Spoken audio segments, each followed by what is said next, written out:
Assalamualaikum warahmatullahi wabarakatuh. Perkenalkan, nama saya Putri Indah Anggreni. NPM saya 101200757. Saya dari kelas L5 Universitas Teknologi Digital. Saya membuat video ini untuk memenuhi tugas evaluasi akhir semester mata kuliah Manajemen Sumber Daya Manusia. Saya di sini akan membahas materi tentang perencanaan tenaga kerja. Dalam perencanaan tenaga kerja ada 3 poin yang akan saya bahas. Yang pertama adalah pengertian perencanaan tenaga kerja. Yang kedua, tahapan-tahapan dalam proses tenaga kerja. Dan yang ketiga adalah hambatan-hambatan yang dihadapi saat melakukan proses perencanaan tenaga kerja. Baik, yang pertama adalah pengertian menurut para ahli. Ini ada dari Nawawi pada 2005. Perencanaan sumber daya manusia adalah perencanaan yang ditunjukkan untuk mempertahankan dan meningkatkan kemampuan organisasi untuk mencapai tujuan atau sasaran melalui strategi kontribusi karyawan di masa depan. Dan ada pula pengertian secara umum. Perencanaan tenaga kerja sebagai strategi untuk mengembangkan kontribusi sumber daya manusia terhadap upaya keberhasilan organisasi. Sumber daya manusia merupakan faktor dalam mempertahankan dan meningkatkan kemampuan suatu organisasi untuk mencapai daya saing. Eksistensi dicapai hanya melalui kinerja pekerjaan yang ditunjukkan untuk tujuan perusahaan, agar karyawannya sendiri dapat memberikan layanan yang produktif dan berkualitas tinggi. Baik, poin yang kedua adalah tahapan-tahapan dalam perencanaan tenaga kerja. Perencanaan ini merupakan proses yang terdiri atas beberapa tahapan untuk menjamin perusahaan memperoleh tenaga kerja berkualitas dengan jumlah yang tepat di peran atau posisi yang tepat pula, dengan jenis keterampilan dan kompetensi yang dibutuhkan.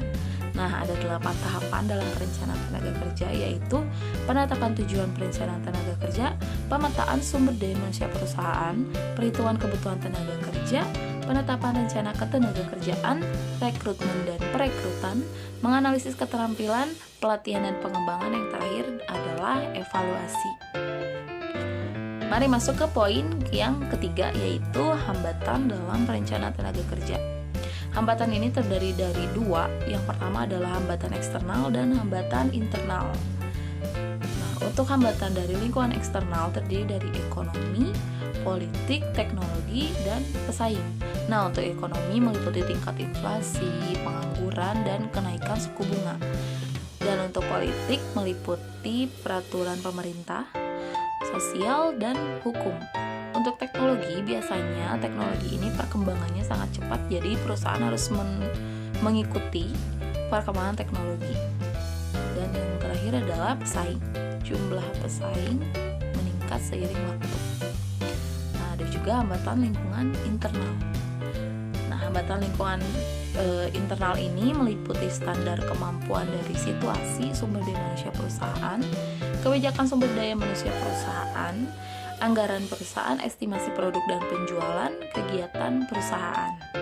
Dan untuk kesimpulannya, perencanaan sumber daya manusia atau perencanaan tenaga kerja merupakan serangkaian kegiatan yang dilakukan untuk mengantisipasi permintaan-permintaan bisnis dan lingkungan pada organisasi di waktu yang akan datang, dan untuk memenuhi kebutuhan-kebutuhan tenaga kerja yang ditimbulkan oleh kondisi-kondisi tersebut. Dalam pelaksanaannya, perencanaan sumber daya manusia harus disesuaikan dengan strategi tertentu. Hal ini dimaksudkan untuk meminimalisasikan adanya kesenjangan agar tujuan dengan kenyataan dan sekaligus memfasilitasi keefektifan organisasi dapat dicapai. Perencanaan sumber daya manusia harus diintegrasikan dengan tujuan perencanaan jangka pendek dan panjang organisasi. Sekian pemaparan materi tentang perencanaan tenaga kerja dari saya, Putri Indah Anggreni.